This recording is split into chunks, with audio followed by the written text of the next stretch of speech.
Here is a guide on how to use GruCloud to manage an Amazon Web Service infrastructure. Given an existing infrastructure on Amazon, GruCloud can generate the code automatically. The Gcode command will fetch the resource inventory and find out what is already deployed. From this live inventory, GruCloud generates the infrastructure code in the JavaScript language. This code is going to be used later on to deploy, update, delete, and visualize this infrastructure. A picture is worth 1,000 words. Various types of diagrams of the architecture can be generated automatically. Here are the resources represented as a mind map. When resources are no longer required, the destroy commands will delete the resources in the right order at the right time. After a brief overview of the GruCloud functionality, the following part is a step-by-step on how to install, configure, and run the various commands. With regards to the Amazon requirements, verify that its CLI is installed correctly, check the version, and in case of error, go and install it for your platform. The Amazon CLI authenticates to the Amazon Web Service with an access key and a secret key. Will download locally these credentials. Needless to say that you must ensure the access key and secret key remains in a safe place.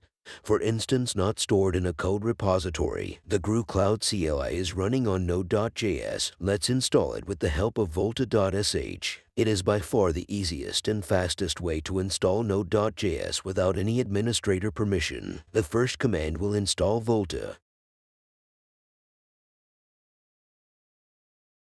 The second command download Node in npm, the Node package manager. Finally, verify Node is installed correctly by checking its version. Now that Node and npm are installed, installing the GruCloud CLI is just a command away. GC, the name of the GruCloud command line interface, will be installed globally thanks to npm. Ensure GC is installed correctly by using the showing its version. Let's move on to creating a new project. In this section, a boilerplate project will be created, as well as authenticating with Amazon and setting the region. Display the file containing the access and secret key and type GC new. Select Amazon as the cloud provider and enter your project name.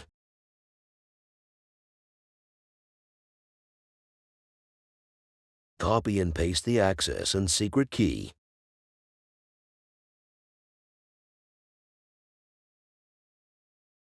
Select a region where the resources will be deployed. A boilerplate project should be created. The dependencies are being installed in this process.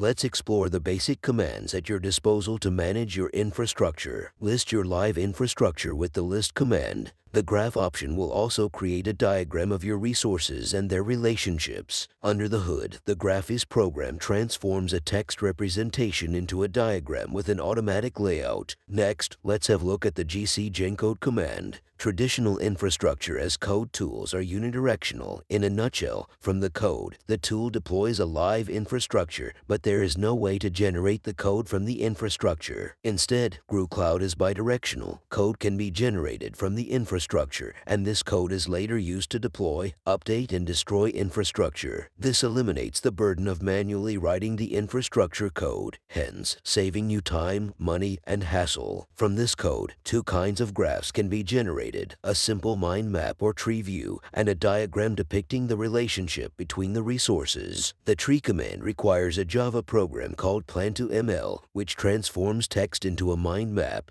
The second type of diagram shows the target resources and their relationship. The command for this diagram is gcgraph. Ensure Graphics is installed to create these diagrams. Let's move on and update the infrastructure. The first option is to use the Cloud Provider Web Interface or CLI, then use the command Gcj Code to generate the new code. The second option is to directly edit the resource file and run the command gcapply. Suppose we have added, through the web console, a new security group rule to allow IPv6 ping. When the command Gcj Code is executing, you will be prompted a difference between the current code and the new code corresponding to the live infrastructure. Second option, edit resources.js. Change, for example, the instance type from micro to small. When done, head over to the console and type the command gcapply. It compares the live infrastructure to the desired one and presents you with a difference. If you agree with the change, press Y to accept. At this point, GC will call the Amazon API and update the infrastructure. Everything has an end. When an infrastructure is no longer needed, invoke the command GC destroy. Resources will be deleted in the right order in just one command. Moreover, you may be interested to have a look at the examples directory to find off-the-shelf infrastructure. In this case, clone the Git repository, change to the example directory, run npm install, and then GC in it. To summarize this video, we have seen how to use GruCloud to display infrastructure diagrams, generate the code, as well as list, update, and destroy infrastructure on Amazon. As a side note, GruCloud also supports the other major cloud providers such as Google Cloud and Microsoft Azure.